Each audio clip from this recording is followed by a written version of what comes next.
Hey everybody! Now that you received your 8-foot 3/4 inch fiberglass pole, I'm going to show you how to convert that to a very basic stakeout pole. Now before we get started, I want to give one important recommendation, and this also applies to any kayak modifications that you do. That is to take your kayak and go on the water and sort things out before you start cutting, drilling, modifying, just so you're aware of anything that might get in the way or might make it less than optimum.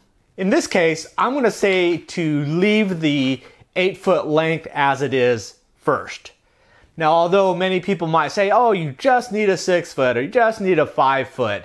Okay, we have to remember is that every person is different, every kayak is different, and every location that you're going to be utilizing is going to be different.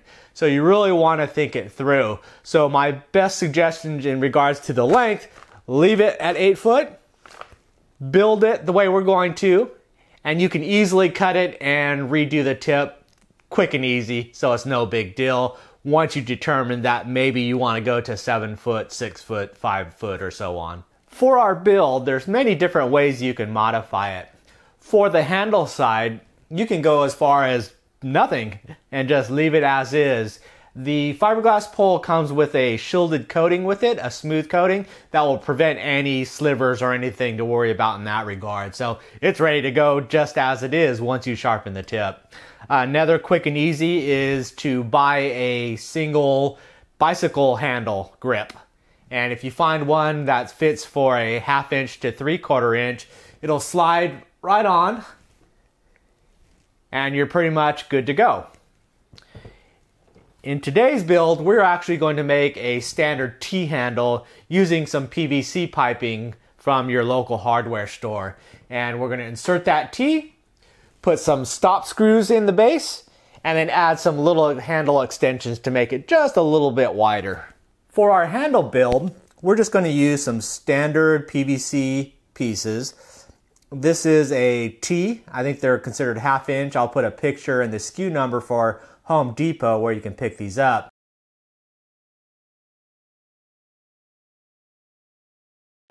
But the one that you're looking for is the T, where it's got the two sides have the smooth edges and the center tubing is threaded.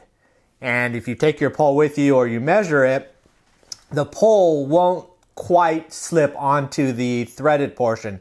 It's just a little too tight. I think you could probably hammer it on and it would work fine, but what I'm going to do is actually use a lighter, warm up this till it softens up, and then just push it on. You could also use a drill and just hone it out, or if you have a die grinder.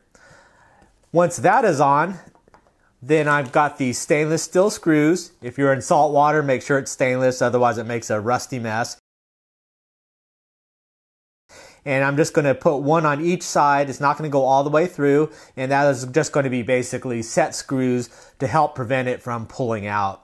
Now I am going to also use some PVC glue to bond these two, but it doesn't really hold enough, especially if you're going to use that whole handle to pull yourself out if your pole is wedged into the ground.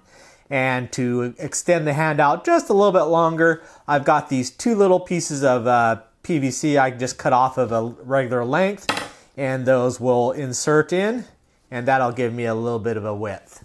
And our T-handle is complete. So we took our PVC T, attached the one side to our fiberglass pole. I drilled and screwed in a couple of stainless steel machine screws that'll prevent it from pulling out. Added a couple of short extensions to give it a little bit more grip area. And that'll also provide more of a footprint for you're using it as a push pole on the seafloor. For the pointed end, it's simple as finding a patch of concrete and just sharpening it like a pencil.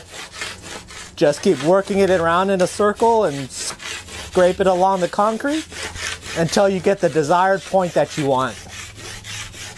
And our tip is done, quick and easy, and it's really easy to sharpen once it gets dull, or if you decide to cut off a length and then redo it later. And the last part, which is more of a word of warning, these do not float. They will sink. So add some sort of flotation device to it, whichever applies best for your needs. And if you happen to lose it, 25 bucks, not that big of a deal. So anyways, that is my cheap and expensive DIY stakeout pole. Order them and they'll be shipped to you in 4 to 7 days. Build it up after a trip to your local hardware store and you're good to go. It's a very important device, especially on the kayak if you're out fishing and need to post up, or especially if you're out stocking bait.